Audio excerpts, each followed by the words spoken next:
So you want a sick watch collection, but you don't have any money. Well, I'm in the same position sometimes, because let's face it, I'm not the smartest with how I spend. I mean, I have 2 old Porsches, an old M3, and an old Land Rover, so essentially just a bunch of money pits, and then, you know, I have a terrible watch buying addiction, so there's that. It's amazing that I can even afford food. But you know what? I have a solution to that. I rob banks, and I commit tax fraud. I am going to commit great crime. I'm going to bust nut in water tower. I'm legally obligated to say I'm joking. All right, so. But all jokes aside, we're gonna look at building a watch collection for under $500. So each watch in this collection today is under $100 a pop. I'm very excited about this episode because who doesn't like getting something cool while saving money? So stay tuned. If you haven't already, hit the like button, subscribe if you haven't already, and you know, follow me on Instagram at The Simple Consultant. All right, let's get into it. I'm currently wearing my G-Shock Mudmaster, a watch that is not on today's list, but a watch I love nonetheless. It is 10:30 a.m.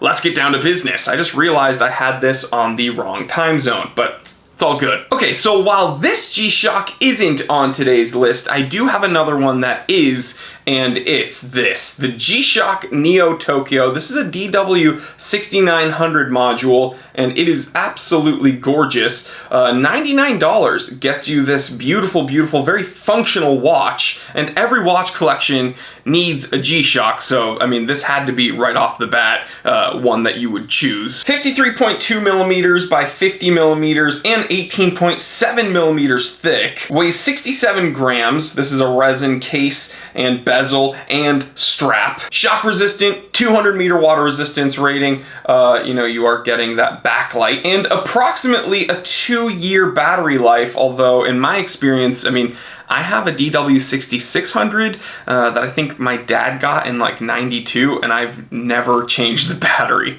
So yeah, a little bit of some Casio dark arts going on over there. So we have the G-Shock, right? The G-Shock can be kind of like an everyday piece, but it's crossing over into the kind of hardcore durability sports watch arena, right? Like if we wear a G-Shock, it's going to be when we need something tough, durable, and very functional. So that has that covered for sure. But what about like a dedicated everyday watch? So something that you won't necessarily have to baby, but not something that's as hardcore as a G-Shock. Well, that's where the Timex Q Reissue would come in, and I'm going with the root beer because it's a little bit more flashy, a little bit more pizzazz added to it, and it's a really cool watch. 38 millimeters, and yeah, $94.99. So $94.99 I'll get you this watch. There's 4 different variants of this watch. The root beer, they have like a Pepsi, they have I guess like a Sprite variant. I don't like that one at all. And then they have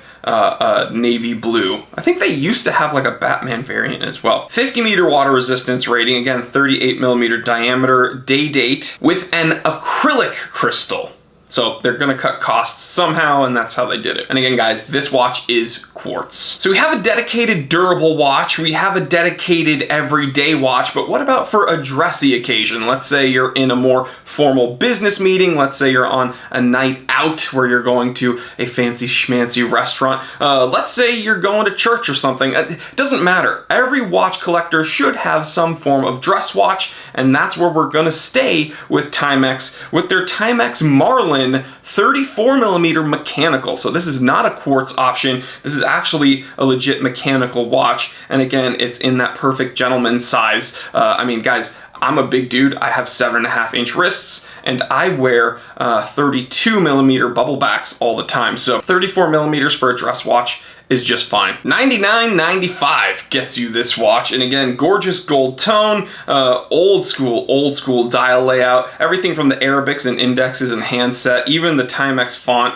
You know, it's all very, very vintagey, but you don't have to baby it because again, it's a modern built watch. So if you're looking for a mechanical dress watch with a vintagey feel, this is definitely a great option. And again, it kind of kills 2 birds with 1 stone here. You're getting the dress watch vibe And you're kind of cheating getting a vintage watch without it actually being vintage. So if you don't want to get a vintage watch from the Time Teller shop, you can buy one of these and save yourself, the hassle of, I don't want to say hassle, but the headache maybe of learning how to care for a vintage watch. Although at the Time Teller shop, you get a 1-year service warranty. All of our watches are inspected and serviced and taken care of, so you really don't have any hassle purchasing from the Time Teller shop. So we got a durable watch with the G-Shock. We have a dedicated everyday watch with the Timex Q Reissue. We have a dedicated dress watch with the Timex Marlin 34 mechanical.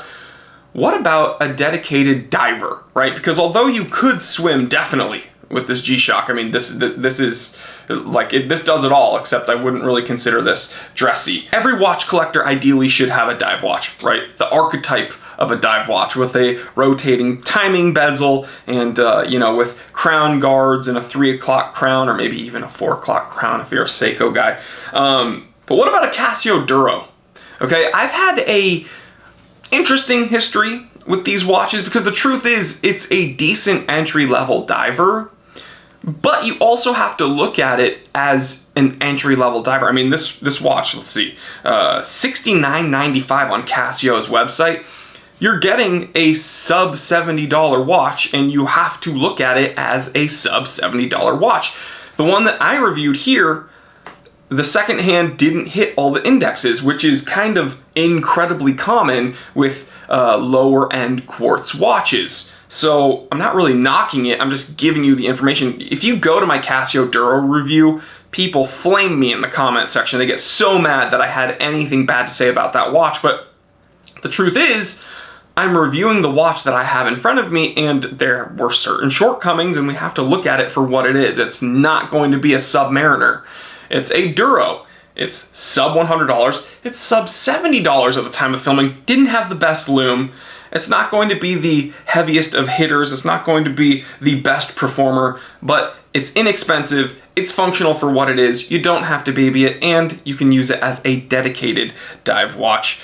200 meter water resistance rating, 48.5 millimeters by 44.2 millimeters with a 12.1 millimeter thickness. It weighs 92 grams. It is stainless steel with a resin band and approximately a 3-year battery life. But again, I could see this getting a much longer life duration than that. So there you have it, guys. This was under actually even $400, I'm pretty sure. So we killed it with this list. If you have anything that you would add, again, build a watch collection for under $500 in the comment section, and I will talk to you about your list there. But yeah, guys, I love doing these. I love finding ways to save people money while still showing them cool products. And yeah, this just goes to show you don't have to break the bank to get a really cool watch collection. But let me know what you think. I will catch you in the comment section. I will see you on the next episode. Hey guys, go ahead and check out this new episode that I made over on the T3 Time to Drive channel. I'll leave it in the link. I'll leave it in a link in the description below. Subscribe to that channel. We're past 10,000 subscribers over there, and I have